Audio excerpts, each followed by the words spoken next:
Buenas tardes a todos. Bueno, hoy vamos a llevar a cabo la segunda clase del curso de verano introductorio al posgrado en psicoanálisis de Sendas, curso que tiene por título de qué se trata la práctica del psicoanálisis. La clase de hoy va a estar a cargo de Karina Sabadini, a quien ya han conocido brevemente en la clase pasada, el jueves pasado. Enseguida le voy a pasar la posta a Cari. Antes quería, bueno, recordarles y para quienes no participaron en la clase pasada y se suman en el día de hoy, algunas cuestiones quería recordarles más que nada operativas para el desarrollo de la reunión por el Zoom. Bueno, yo silencié los micrófonos. Quien quiera decir algo puede desmutearse sin problema desde su compu, pero para evitar ruidos e interferencias y demás. No se olviden también de poner el nombre y apellido en el chat, para así luego tenemos un registro de la asistencia.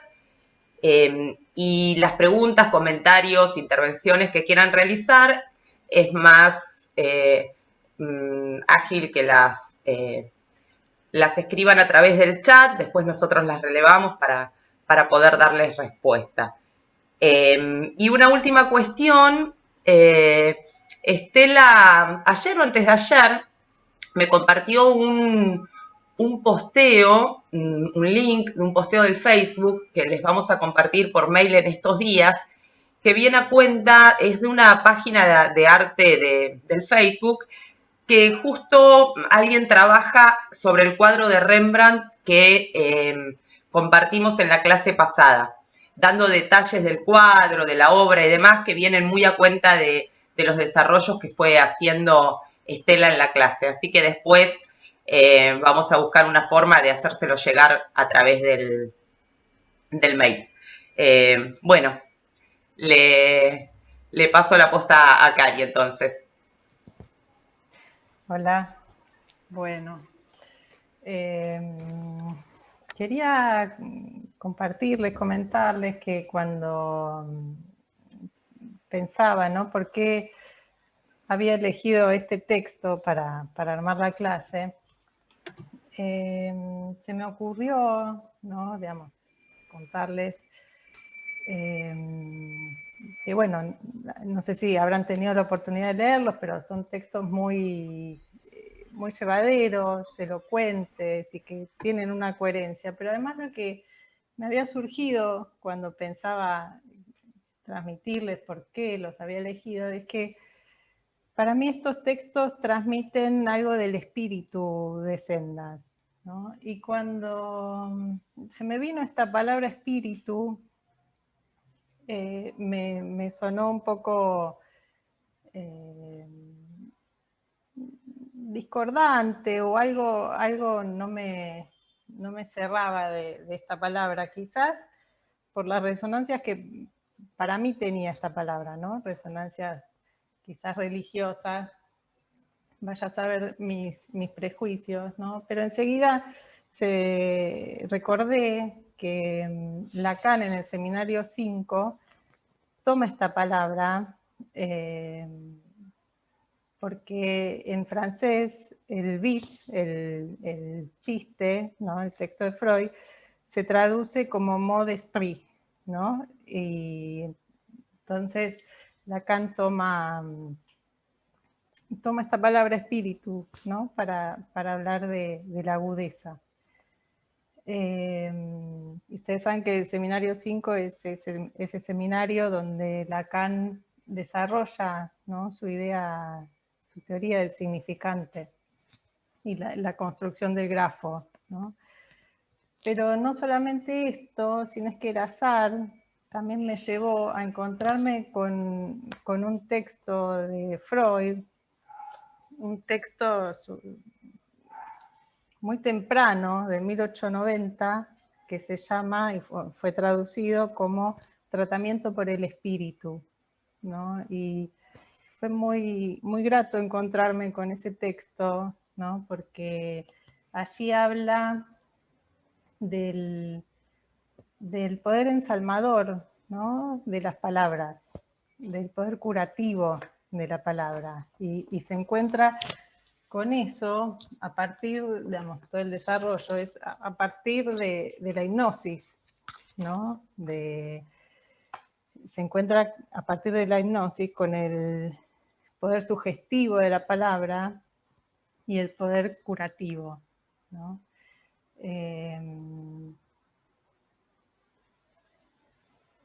Bueno, si uno, este texto está publicado, se encuentra en un manual de medicina, ¿sí?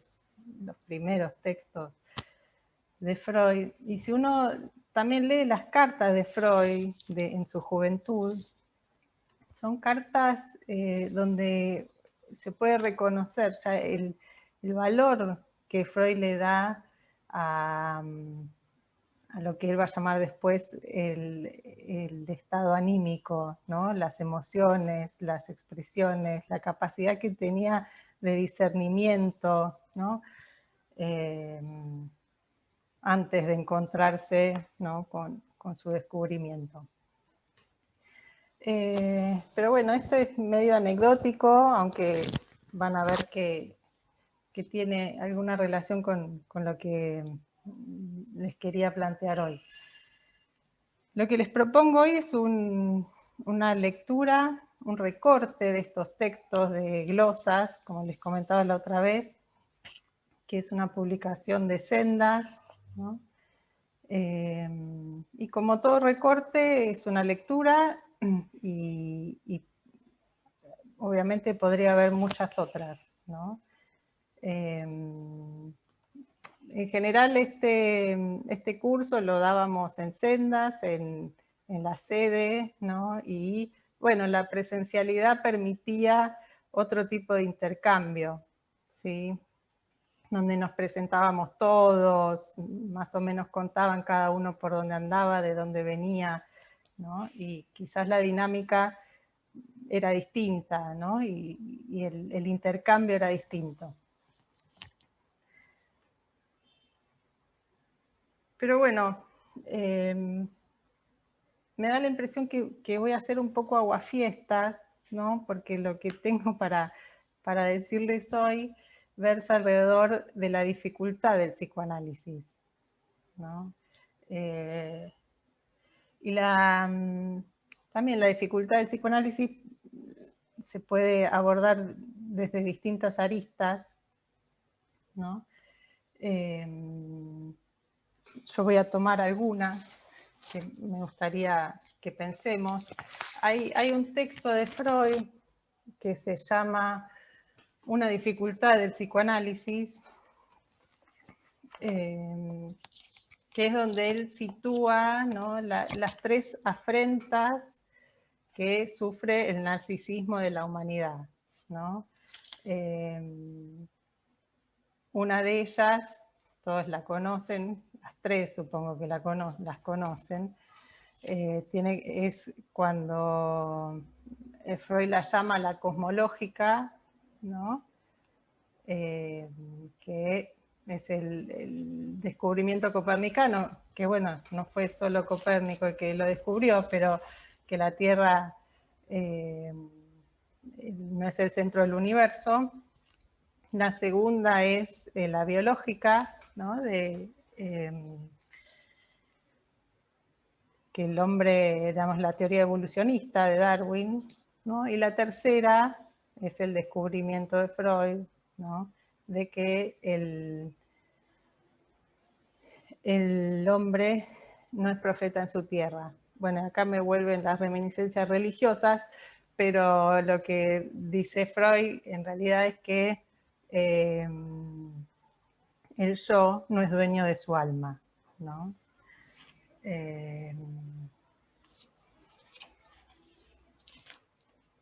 Les quería leer cómo comienza el texto. Ay, me resulta difícil, lo tengo que decir para romper un poco el hielo, dar así una clase y no tener el intercambio, ¿no? O las miradas de asentimiento o no, ¿no? Pero bueno, es así esta modalidad.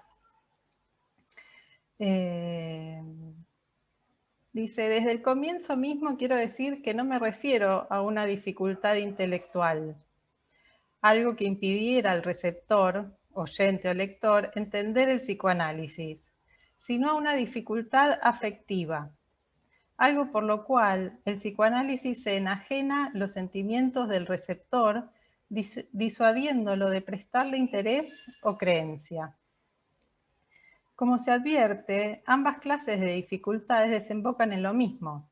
Quien no pueda dispensar suficiente simpatía a una causa, tampoco la comprenderá muy fácilmente, ¿no?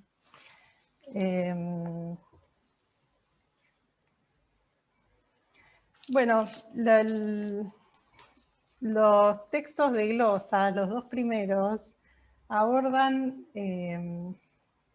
cierta dificultad del psicoanálisis en relación a su lectura y a la transmisión, ¿no? El primer texto, que es El peligro de leer,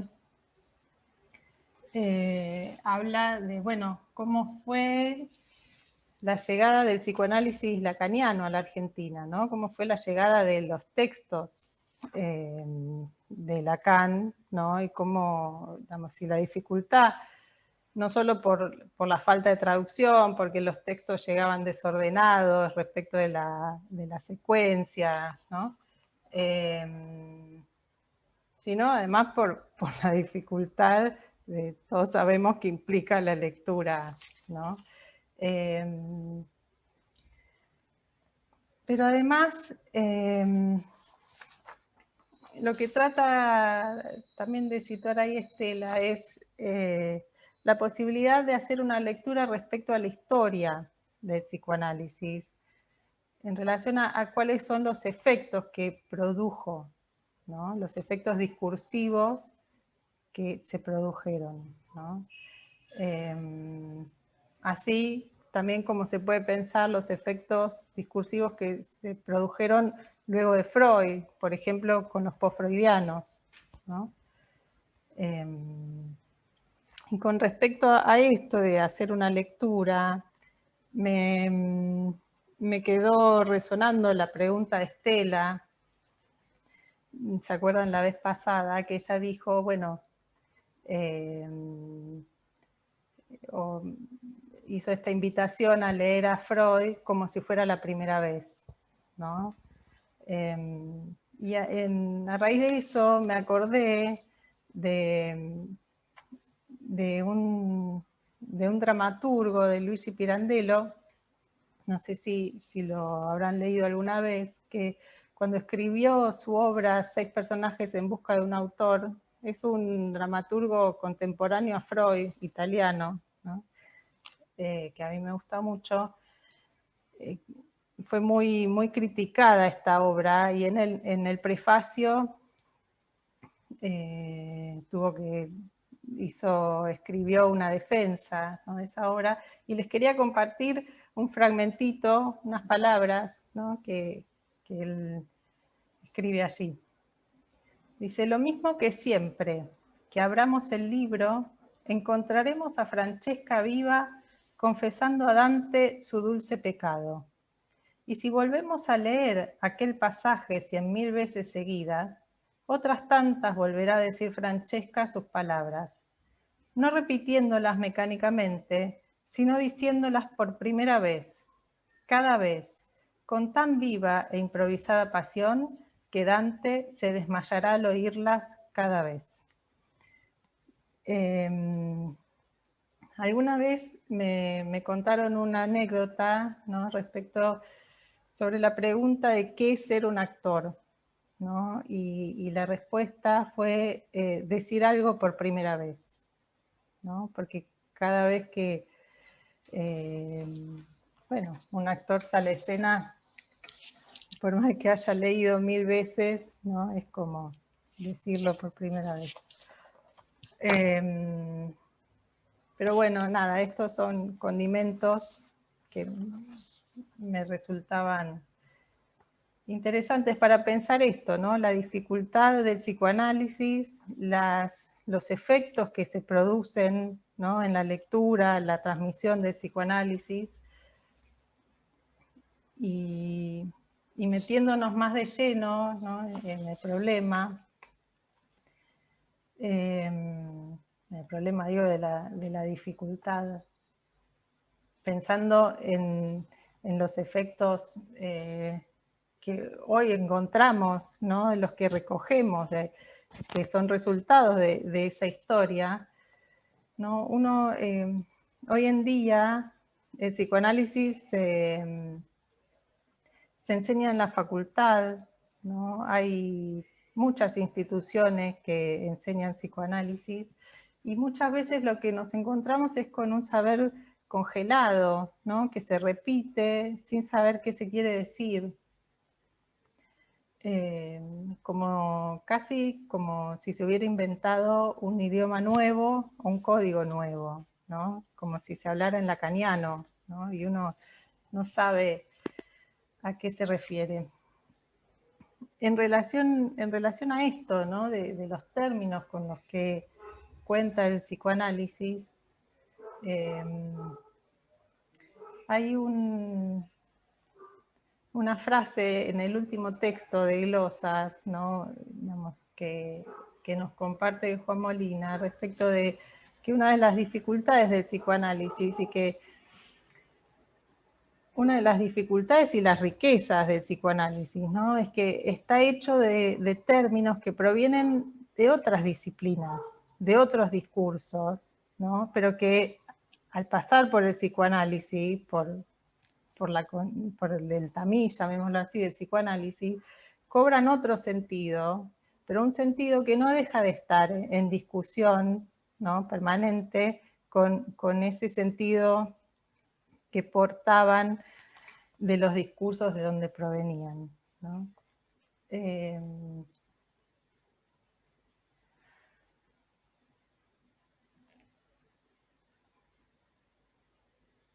Bueno, de alguna manera el recorrido de hoy continúa, ¿no? con la clase de Estela, en situar, no me voy a detener en seguir situando las diferencias con la clínica médica, pero hay una pregunta, ¿no? que dejó Estela respecto de por qué seguimos utilizando la palabra clínica, ¿no?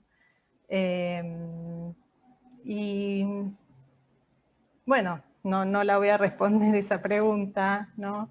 Pero yendo a la etimología de la palabra clínica, viene de la palabra griega clínique, ¿no? Y los griegos utilizaban esta palabra para llamar a la práctica médica de atender a los pacientes recostados en la cama, ¿no? Y esta palabra viene del verbo klinein, ¿no? Que quiere decir recostarse. Y quizás se habrán dado cuenta, ¿no? Que inclinarse viene de esa palabra, ¿no? Entonces, lo que sí podríamos pensar es que el lecho, ¿no? Esto de estar recostado, que puede ser quizás el lecho la escena más habitual del padecimiento, ¿no? Bueno, se podría decir que no hay otra escena para el padecimiento en distintos aspectos. En el psicoanálisis es la posibilidad de hurtarle a la mirada el cuerpo, ¿no? El diván, lo que hacemos en psicoanálisis, que bueno, que ahora con la virtualidad todo se ha modificado, pero en principio, ¿no? Es la posibilidad de que el cuerpo se haga representar, ¿no? Y ausentarse de la mirada.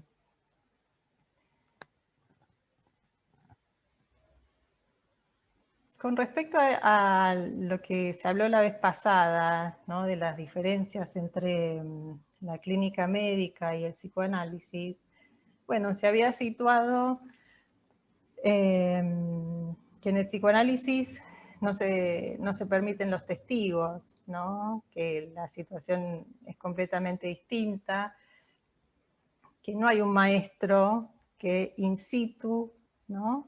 Como en la clínica médica, ni in situ ni no in situ, ¿no? Pero digo in situ porque en las recorridas de las guardias de los hospitales se ve al jefe, ¿no? Con el conjunto de los médicos indicándoles, ¿no? Qué hay que hacer con cada paciente, qué hay que observar, ¿no? Qué hay, cómo hacer. Pero que bueno, que esto, el psicoanálisis no admite testigos. Y eso ya lo dice Freud en este libro, en este texto que les comentaba, ¿no? Del tratamiento por el espíritu, ¿no? Donde dice justamente que no es conveniente, ya cuando se utilizaba la hipnosis, que haya un tercero, ¿no? Porque eso impedía que se estableciera esa relación tan particular con el hipnotizador, ¿no?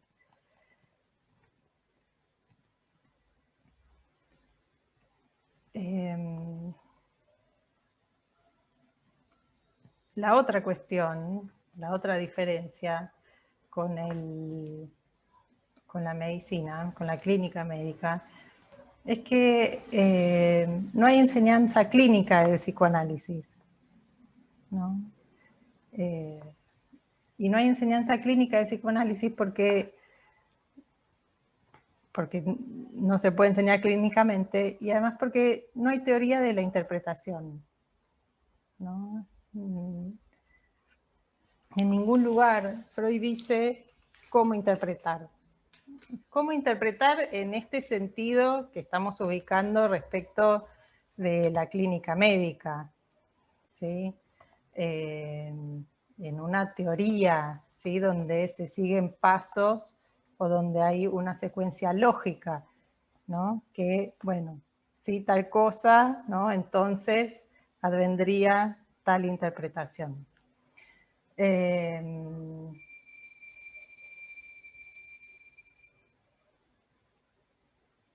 Y no hay teoría de la interpretación porque la singularidad con la que se encuentra, ¿no? Freud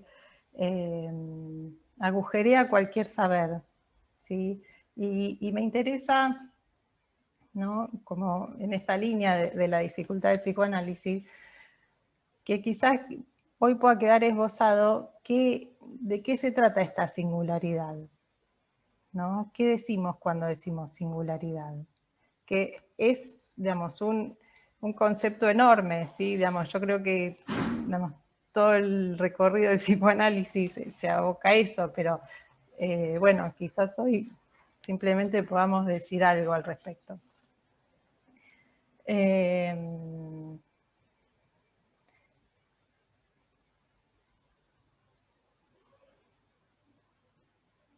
Lo que quiere decir, digamos, que no hay teoría de la interpretación, es que el fundamento, ¿no? de la práctica no es ni técnico ni teórico, ¿no?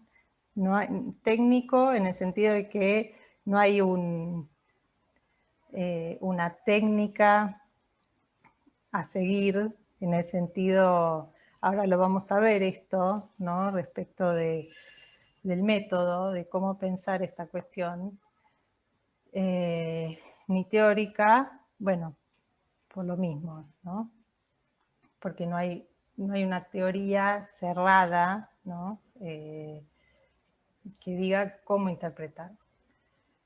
Y de lo que se trata es que entonces el fundamento, ¿no? del quehacer es ético, ¿sí? Esto también sería interesante pensar qué quiere decir, ¿no?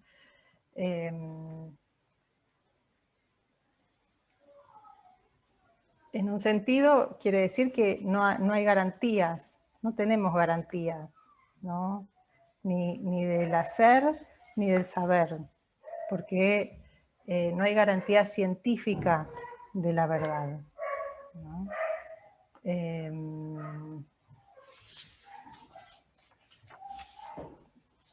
Digo, esta es una de las dificultades con las que nos encontramos en el psicoanálisis, ¿no?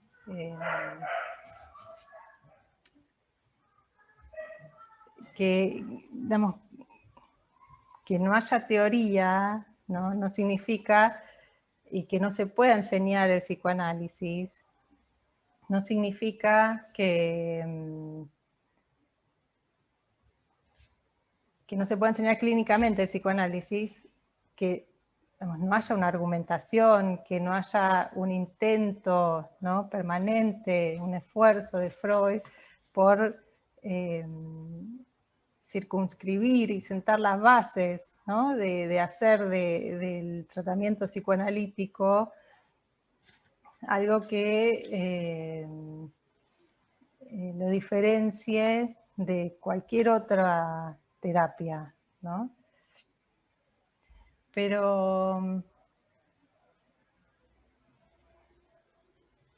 esto, que no haya garantía científica, no quiere decir que el psicoanálisis no tenga relación ni con la ciencia ni con la verdad, ¿no? Y sabemos que, bueno, incluso, discúlpenme la reiteración, ¿no?, pero en este texto que me sorprendió tan gratamente, con el que me encontré, de este texto tan temprano de Freud, uno ve cómo es el desarrollo, ¿no?, de Freud, cómo llega a sus conclusiones, cómo su método, pero su método de trabajo, digamos, de abordar cada tema, cada concepto, es científico, ¿no?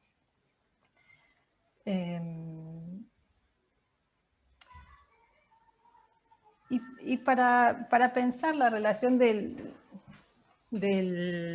psicoanálisis con la ciencia, ¿no?, en esto que estaba diciendo, les propongo pensar si esto que Freud llama método, ¿no?, porque Freud llama el método psicoanalítico, ¿no?, a su método, ¿qué relación tiene o cómo podemos pensarlo en función a lo que la ciencia llama método? ¿Sí? Ahí Natacha nos va a compartir. Ahí voy. A ver. Unas filminas. Yo le digo filminas, pero no.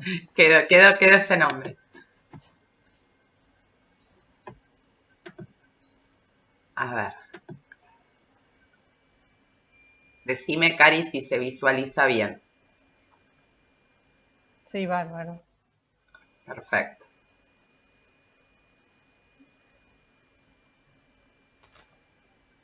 Bueno, métodos hubo en toda la historia, ¿no? Hay distintos métodos, ¿no? El método con el que vamos a trabajar ahora es el método que se formalizó a partir de Descartes, ¿sí?, que es el que toma el positivismo y el que se utiliza en la ciencia, ¿no? Esta es una definición que encontramos en el diccionario de Ferrater Mora, en el diccionario de filosofía, ¿no? Y lo que dice es que un método es un camino a seguir, ¿no?, para alcanzar, sobre todo retengan esta idea de camino, ¿no?, para alcanzar un determinado fin que se propone de antemano, ¿no? Es decir, es un camino que consta de pasos, ¿no? Ahora vamos a ver de qué se trata eso, para conseguir algún fin. Y este fin puede ser de diversa índole, ¿sí? Puede ser el conocimiento, como es para las ciencias, o puede ser la felicidad también, ¿no? Ahora, lo que vamos a ver es qué implica ¿no? Que sea, digamos, que cobre su carácter científico, ¿no? Implica, acá tenemos un orden manifestado en un conjunto de reglas, y este orden excluye el azar y la contingencia, ¿no?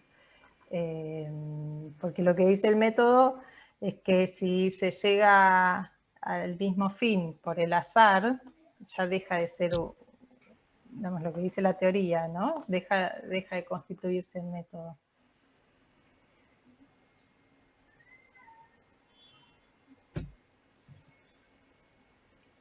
Este conjunto de reglas, ¿no? Para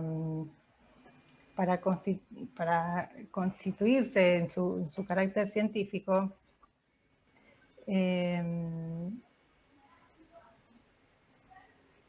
tiene que poder dar las razones por las cuales se adoptan estas reglas, ¿sí?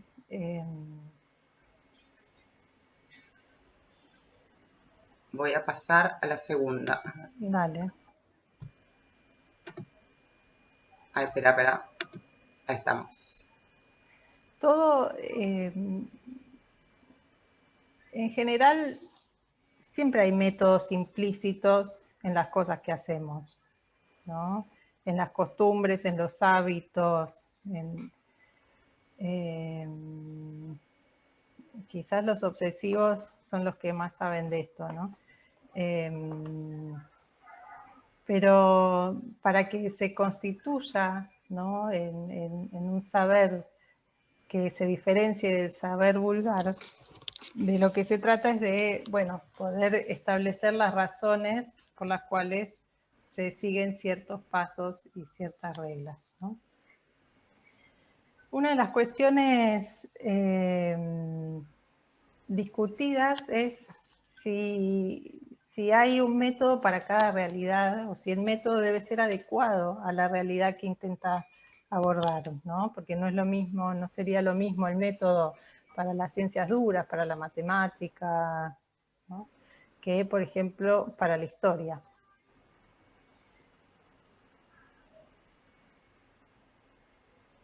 Todo método, por otro lado, lo que dice la definición es que todo método es universal, si no hay métodos individuales, ¿no? Porque en ese caso serían costumbres, ¿sí?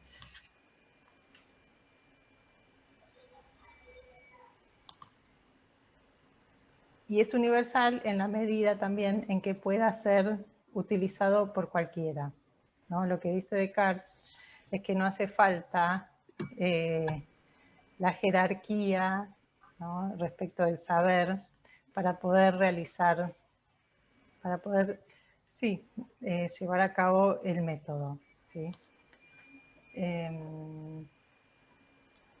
Y lo que plantea Descartes, y que es lo que lo diferencia quizás de métodos anteriores, es que el método es un método de investigación para la verdad, o de la verdad, ¿no? A diferencia de el método aristotélico del silogismo, ¿no? Que la verdad ya estaba incluida en las premisas anteriores. Por eso es de descubrimiento de la verdad o de invención de la verdad.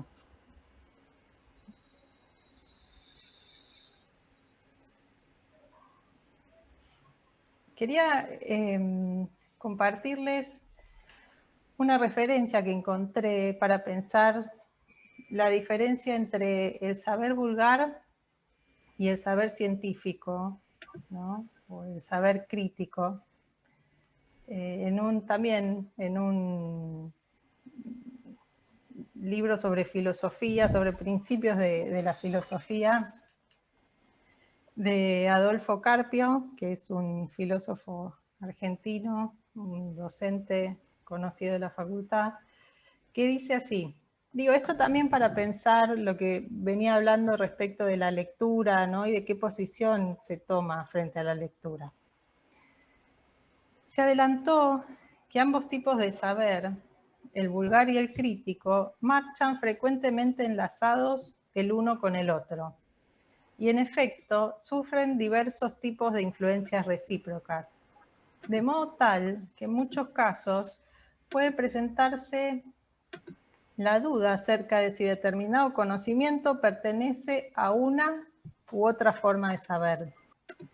Por ejemplo, la afirmación de que la Tierra tiene unos 3.000 millones de años se puede conocer por haberla leído en cualquier revista o semanario populares. Pero el haberla leído allí no es garantía científica, ni cosa que se le parezca.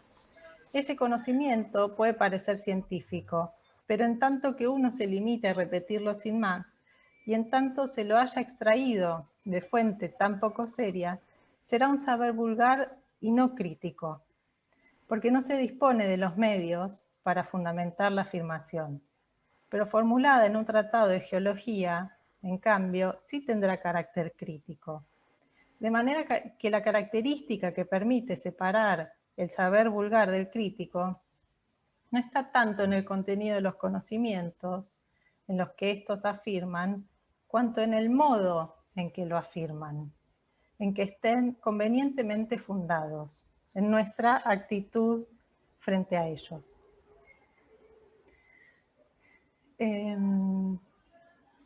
Bueno, nada, me encontré con esto y me pareció interesante, ¿no? También justamente por todo el trabajo que hace Freud permanentemente con su obra, ¿no? Pero bueno, volvamos a esta cuestión del método y la comparación entre esta definición de método, esta referencia, y lo que Freud llama método, ¿no? Freud hace explícito el método, ¿no? Lo llama método, aunque a veces también lo llama arte, lo llama de diferentes maneras, pero tomemos esto para poder pensar. El problema es cuando nos encontramos con el punto del conjunto de reglas, ¿no? Que nos situaba la definición de método, porque Freud plantea que hay una única regla, una sola, y una sugerencia, ¿no? La sugerencia es no hipnotizar y no sugestionar, ¿no? Y la única regla es la asociación libre, ¿no? En este texto que les hablaba del método psicoanalítico de Freud, él aborda ahí, y también es un texto muy lindo, ¿por qué? ¿No? ¿Por qué abandona la hipnosis? ¿No? Digo, es el contrapunto con este otro texto que les mencionaba antes. Porque lo que deja por fuera la hipnosis es la resistencia, ¿no?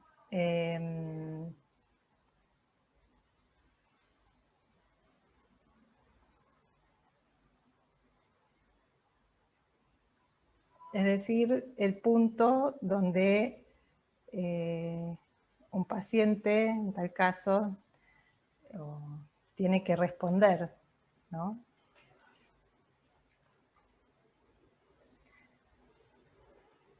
Pero bueno, no me voy a meter con la resistencia, simplemente quería mencionarla, mencionarles qué dice Freud en este texto y por qué abandona la hipnosis, ¿no? Después, quizás más adelante podamos hacer algún comentario más al respecto.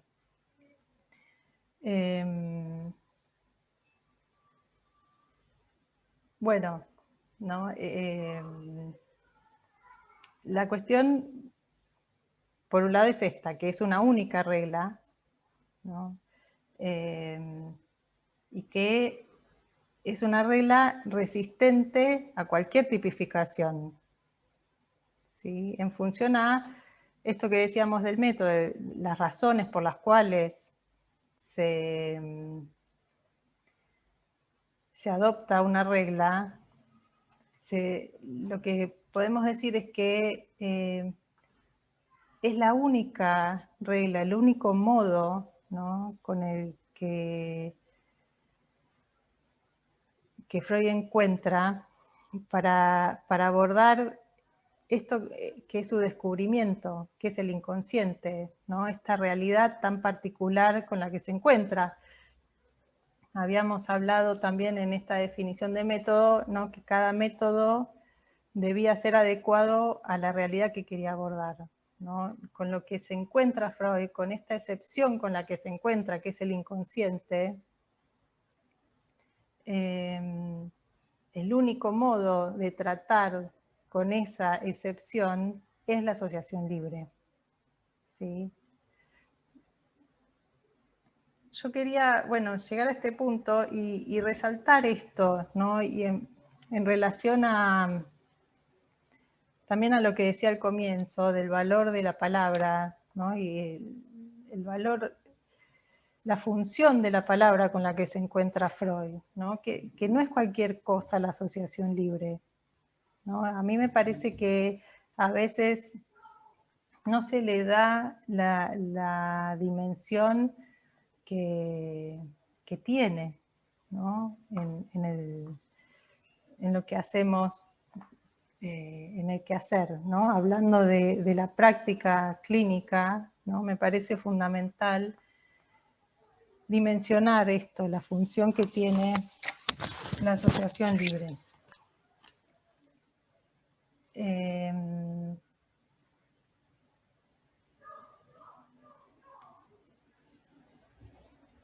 Pero volviendo a la comparación, ¿no?, con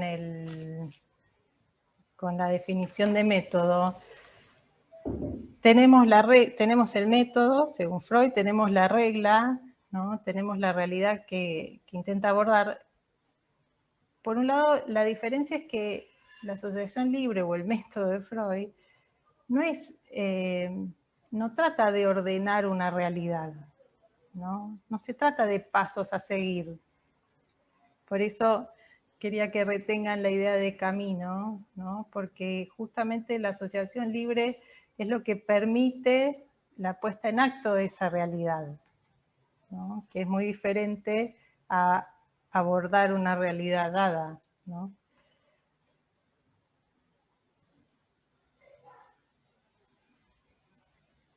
La otra cuestión es si la adopción de este método, ¿no?, y como habíamos dicho, ¿no?, que el método excluye el azar, ¿no?, que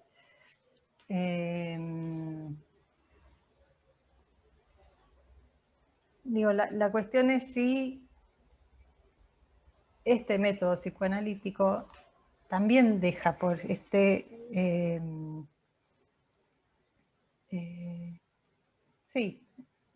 ordenamiento deja por fuera el azar, ¿no? ¿Y qué implicaría dejar por fuera el azar? Primero, lo que podemos decir es que no podríamos pensar la asociación libre, ¿no?, sin el azar. Porque ¿cómo podríamos pensar una singularidad, ¿no?, un discurso, sin que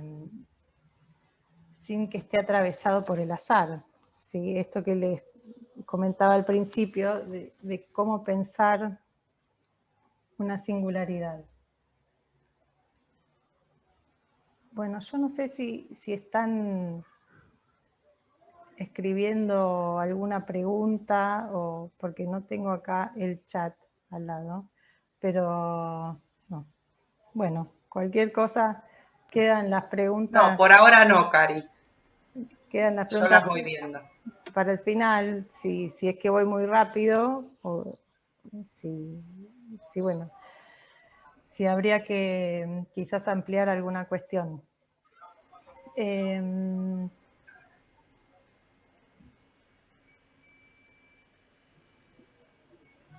Para pensar la cuestión del azar, ¿no?, ¿no?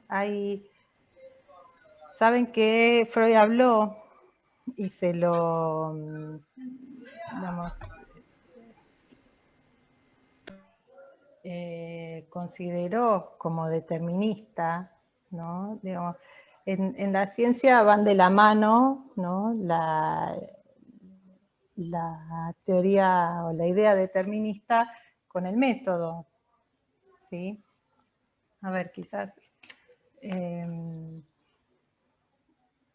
vamos a separar, por un lado, esta cuestión en Freud, ¿no? Del determinismo, de si Freud era determinista, ¿no? Y por qué se lo consideraba determinista, qué quiere decir. En psicopatología de la vida cotidiana, el último capítulo sobre el determinismo, ¿no? Freud plantea esto, ¿no? Y en realidad se lo considera determinista por esta idea que él plantea ahí de que no hay azar en la realidad psíquica, ¿no? Pero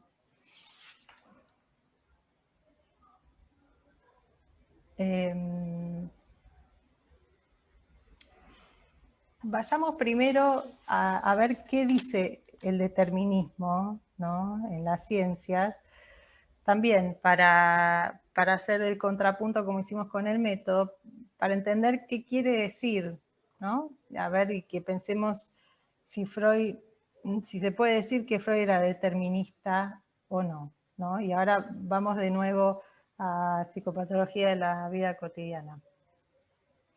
Lo que plantea el determinismo es que nada es sin razón, ¿no? Que hay un modo de ser de las cosas, ¿no? Que los fenómenos responden y se ajustan a cierta legalidad, ¿no?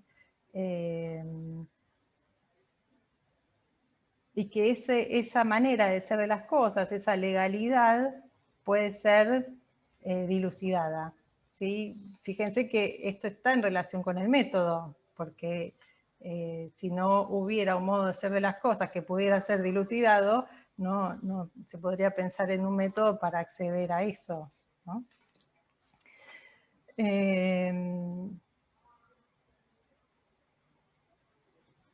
Bueno, acá como pueden leer en las filminas, esto, ¿no? Que lo que sucede encuentra su régimen en alguna racionalidad, y que lo que sucede no es pura contingencia, esto que veíamos en relación al método, ¿no? Digamos, hay una correspondencia entre el determinismo y el método. Y que en todo caso lo que dice el determinismo es que lo que se llama el azar, ¿no? Es un nombre de nuestra ignorancia, ¿no? Porque en realidad es algo que todavía no se llegó a dilucidar, ¿no? En este sentido de que nada es sin razón, ¿no? Dentro del determinismo hay un ala más dura, ¿no? Que en la ciencia, que está, que tiene como referente a Laplace, que dice que siempre el determinismo en realidad siempre está referido a un sistema, ¿sí? Y lo que dice es que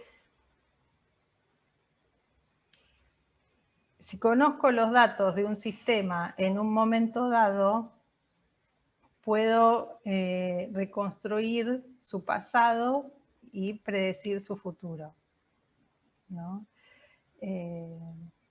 Que lo que sucede en ese sistema está encadenado en una, como dice acá, en una malla de causas necesarias, ¿no? Que no dejan ningún lugar para el azar, ¿sí? Y que como tal este sistema encierra en sí mismo su historia, ¿no? Prescinde de la historia, porque conociendo el sistema ya conozco todo su desarrollo.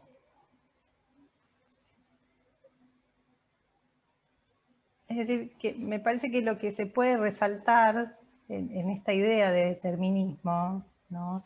Es la relación entre la causa y los efectos, ¿no? Que lo que se produce es consecuencia necesaria, ¿sí? de las causas, ¿no? De lo que valga la redundancia, determina. A ver, volvamos a Freud, ¿no? Se podría decir que Freud es determinista en este sentido, ¿no? Que todo lo que le pasa a un individuo es respuesta o efecto necesario de las causas, ¿no? de su historia, de lo que haya acontecido, ¿sí? Se puede decir que, en realidad lo que se puede decir es que Freud sí pensaba que había una manera de ser de la neurosis, ¿no? Que había una forma de enfermar que correspondía o que seguía ciertas reglas, ¿no? Que había algo que podía ser dilucidado. Pero no se puede decir que Freud era determinista en este sentido, ¿no? De pensar, por un lado,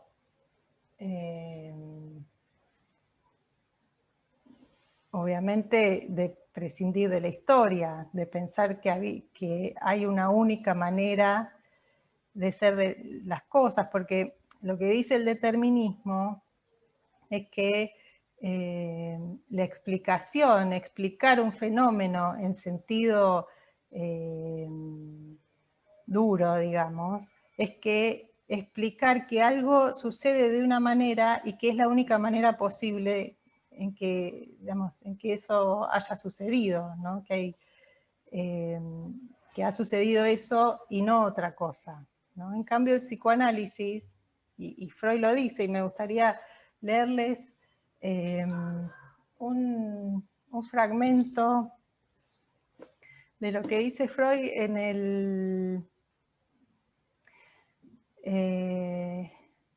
el historial de la joven homosexual, ¿no? Cuando él se pregunta, bueno, ¿qué llevó a la joven homosexual a su elección de objeto, ¿no?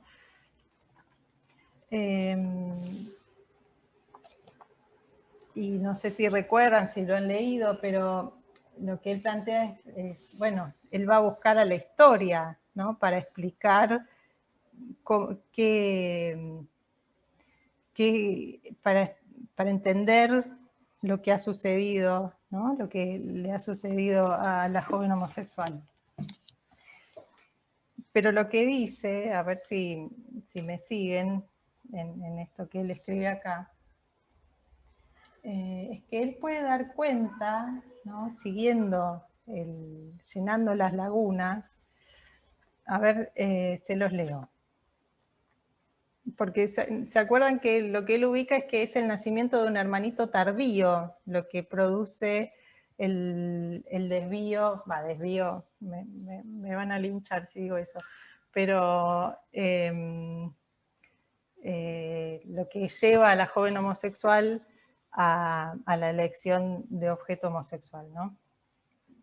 Dice, solo que aquí advertimos un estado de cosas que nos sale al paso también en muchos otros ejemplos de esclarecimiento psicoanalítico de un proceso anímico.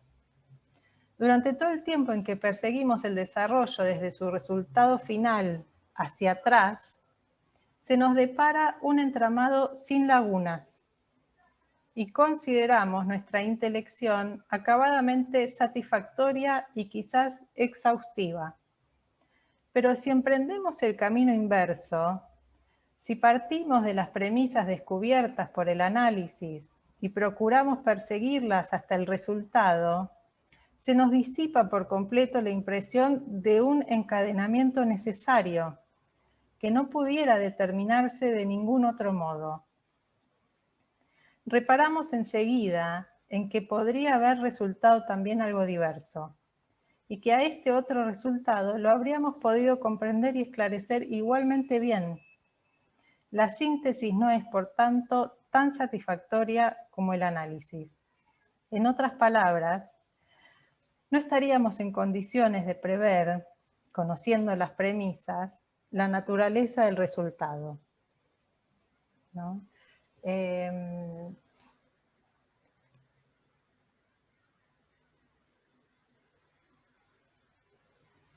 No sé si se entiende, ¿no? Lo que quiero destacar de esto, ¿no? En relación al determinismo. Hay en otro lugar, en el malestar en la cultura, lo que dice Freud también es que no hay forma de, yo lo voy a decir así, ¿no? Pero de saber cómo educar a un hijo, por ejemplo, ¿no? Porque está hablando del super yo, ¿no? Que un padre duro puede dar los mismos resultados que un padre débil, ¿no? Que no hay forma de hacer predicción en ese sentido, ¿no?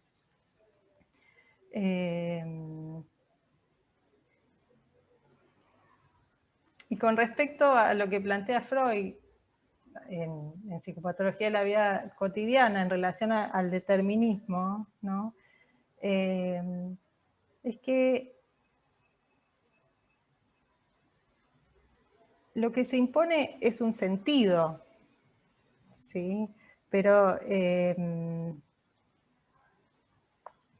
da ahí el ejemplo, ¿no? De cómo fue que eligió el nombre de Dora para llamar a su paciente en el historial, ¿no? Y lo que a él le llama la atención es eso, él se ve obligado a pensar, ¿no?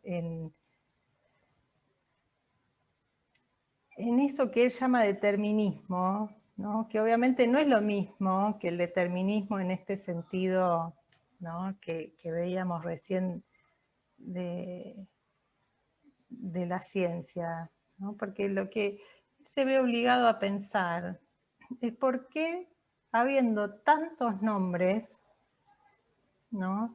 se le ocurrió ese solo para llamar a su paciente, ¿no? Y primero lo que se le ocurre, ya ven que ahí también uno puede pensar que la articulación de los significantes es azarosa, ¿no? Y que es la lectura la que ubica en esa articulación algún sentido o alguna legalidad, ¿no? Con lo que él se encuentra es que Dora era el nombre de la niñera que cuidaba a su hermana, ¿no? Y dice, bueno, ¿por qué, no? Se me ocurrió este nombre. Al poco tiempo encuentra una carta dirigida a una tal Rosa y él pregunta quién es, para quién es esa carta, porque no había nadie en su casa que se llamara así. Y le dicen que esa Rosa era Dora, la niñera de su hermana, pero que no podía, digamos que la llamaban Dora, porque Rosa era muy similar al nombre de la hermana, entonces no podía conservar su nombre dentro de la casa, y la llamaban Dora, ¿no? Entonces él dice, pobre gente, ¿no? Ni el nombre pueden conservar, ¿no? Pero eso con lo que él se encuentra, ¿no? Que llama sentido final, en realidad que es el hallazgo, ¿no? del sentido, no en realidad abre todo el sentido, ¿no? No cierra el sentido eso con lo que él se encuentra. No sabemos qué quiere decir pobre gente, ¿no? Que no puede conservar su nombre. No sabemos ni a quién se refiere, si a sus pacientes, ¿no? Si a la niñera, si a qué, ¿no? Y eso es lo que, con lo que nos encontramos todo el tiempo en los análisis, ¿no? Cuando, bueno, ¿no? Se llega a algún sentido, ¿no? Es muy, me ha pasado, no sé si les ha pasado a ustedes, al encontrarse con los pacientes que vienen diciendo, bueno, a mí me pasa tal cosa porque tal otra, ¿no? Y se abrochan los sentidos, cuando, bueno, en realidad lo que se trata es de desabrocharlos. Pero, bueno, un poco el planteo de hoy era lo que les quería transmitir. Una de las cuestiones que a mí no, me pasaron y he escuchado mucho, ¿no? Que cuando por el pasaje por la facultad, ¿no? De sentir que uno sale de la facultad y que no tiene la menor idea, ¿no? De cómo, de qué se trata un análisis, ¿no? Quizás a diferencia justamente de la medicina, ¿no? Donde alguien que estudia medicina,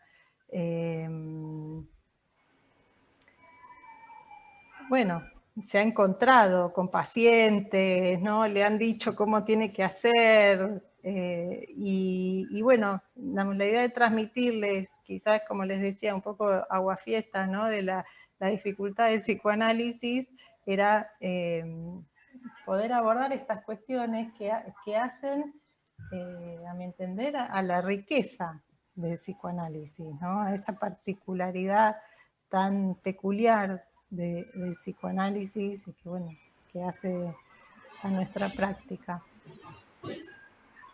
Bueno, seguramente me han quedado muchas cosas en el tintero. Cari, Sí. acá hay una pregunta que escribió María Florencia, hablando de dificultades, ¿no? Dicen, a ver, ¿cómo pensamos el método psicoanalítico en la psicosis? Y la especifica un poquito más y dice, bueno, teniendo en cuenta esa pregunta, la dimensión de la asociación libre, pensando el azar en relación al inconsciente como cadena de significantes, ¿qué pasa en la psicosis que hay efecto de cadena rota? Bueno, qué interesante pregunta. Uh-huh. ¿No? En el posgrado hay una pasantía sobre psicosis, ¿no? Que la coordina Nadia Camorali, que bueno, que quizás es un tema que se pueda abordar y pensar, ¿no? Que lo trabajan en el posgrado.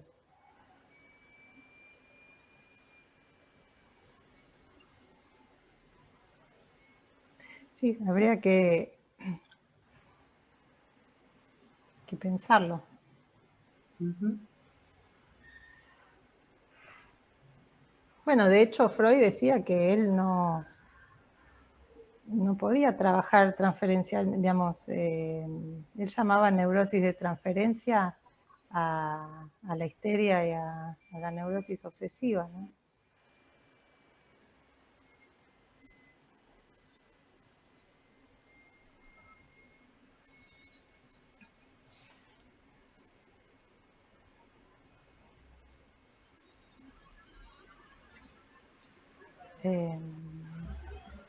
No sé si Florencia quiere desmutearse para hablar, no sé, especificar un poquito más, ¿sí? Esto, porque me parece que, como decís vos, Cari, creo que esto, bueno, si es objeto de todo aquello que puede pensarse, ¿no? en el curso del posgrado, justamente en un curso que específicamente habla de la cuestión de la psicosis, ¿no? Todo completo hablando de eso. Me parece que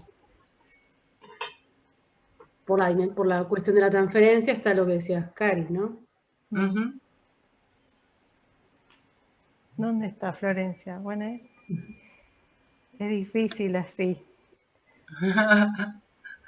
Con las ventanitas. Sí. Bueno, no sé.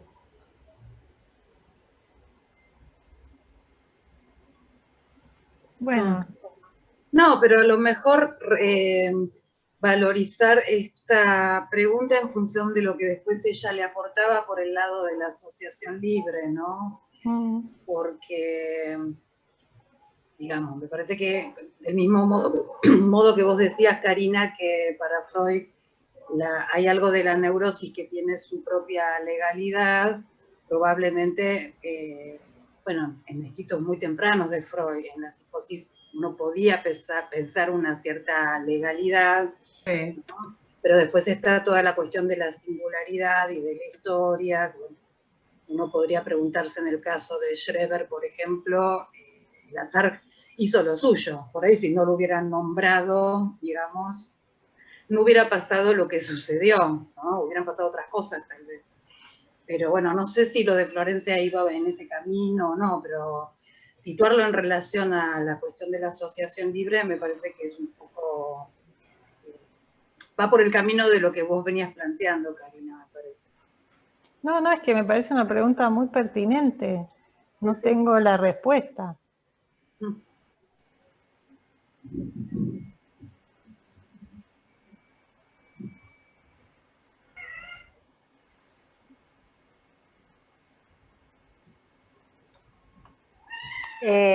Quizás yo tampoco hoy me parece que no es el momento de dar una respuesta que pueda ser, que pueda cerrar, porque además no es el contexto, pero quizás decir que si bien Freud terminó no aconsejando el abordaje psicoanalítico tal como lo había pensado para las neurosis de transferencia en relación a la psicosis, él en los hay textos muy tempranos donde sí inicia ese recorrido, recibe pacientes, a veces por insistencia, a pesar de que él era renuente en algunos casos, y los aborda, hay casos donde están abordados al modo de la histeria, y Freud insiste y pide recuerdos y pide asociaciones, y pasan algunas cosas que digamos, que van en el sentido diverso de lo que se podía suponer una curación, pacientes que terminan agravados y demás, pero implicaría hacer todo un recorrido donde uno, que yo podría pensar en principio qué pasa con el sentido en una y en otra estructura, si el sentido fijado por un delirio es susceptible de ese tratamiento que implica la posibilidad de que el sentido vaya perdiéndose, que es lo que propone, uno podría pensar, la asociación libre, ¿no? La asociación libre implica esa posibilidad de que el sentido vaya horadándose en oposición a esa fijeza en la que viene sostenido. Bueno, habría que preguntarse qué pasa, y me parece que eso es justamente parte de un recorrido que hacemos en una pasantía que es del segundo año del posgrado, ¿no? ¿Qué sucede con la cuestión de la fijeza del sentido que propone el delirio y que tiene además una función, ¿no? Lo que va a decir Freud es que el delirio es el intento de curación y no la enfermedad en la psicosis. Así que fíjense qué paradoja, si vamos a atentar contra eso que fija algún sentido posible, pero dice, bueno, por ahí estamos a contramano de lo que sería este intento de curación que el psicótico hace solo, ¿no? El psicótico no necesita al analista para armar un delirio, en los casos en que puede suceder que un delirio se arme, que no son todos los casos de psicosis. O sea que de algún modo uno podría pensar que la cosa no va en el mismo sentido, pero digo, no me parece que podamos ampliar ni dar todas las fundamentaciones en este espacio. Muy interesante y válida la pregunta. Yo tampoco la veo a Flor a Florencia si quiere comentar algo más o decir de dónde la pensó, por qué esto le evocó, por qué esta clase y el apartado sobre la fundamental regla de la asociación libre le trajo esta asociación con la psicosis, por qué lo pensó, por ahí estaría bueno compartirlo. De mi parte, me parece que acotadamente puedo aportar esto ahora, en este espacio, ¿no?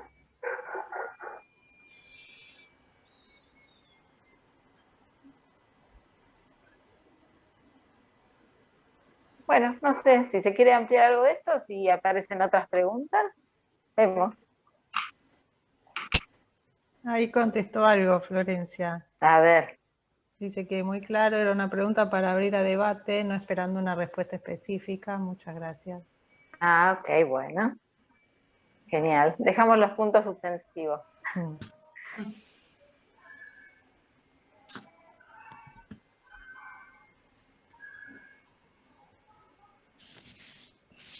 Bueno, no sé si quieren comentar algo más, algo que les haya despertado, que no necesariamente sea una pregunta.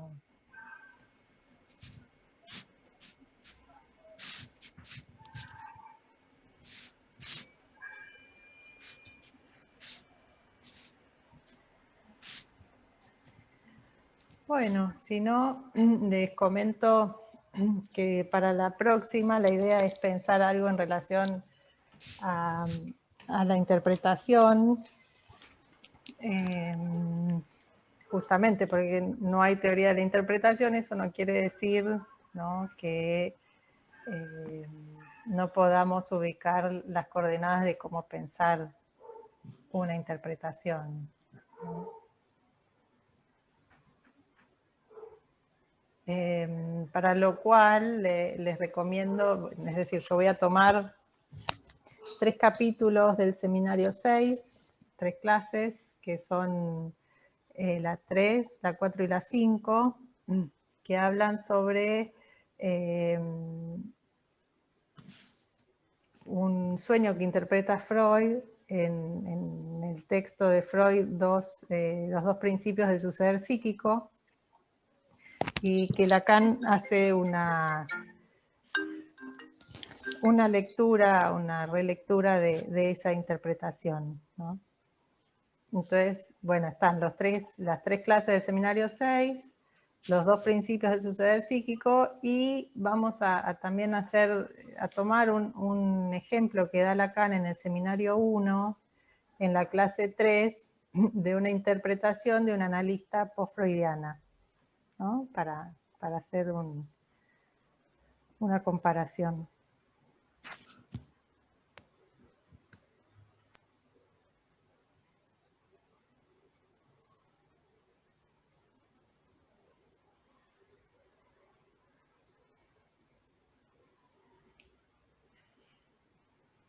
Bueno, no sé si acá hay...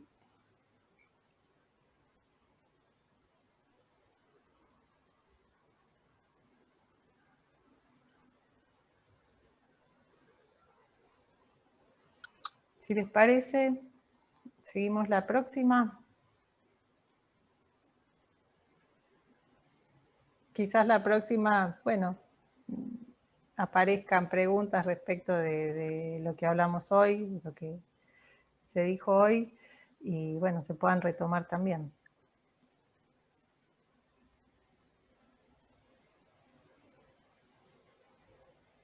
Bueno. Muchas gracias. Nos vemos. Nos vemos. Nos vemos la próxima. Chao. Gracias, Karina. Gracias a ustedes por estar.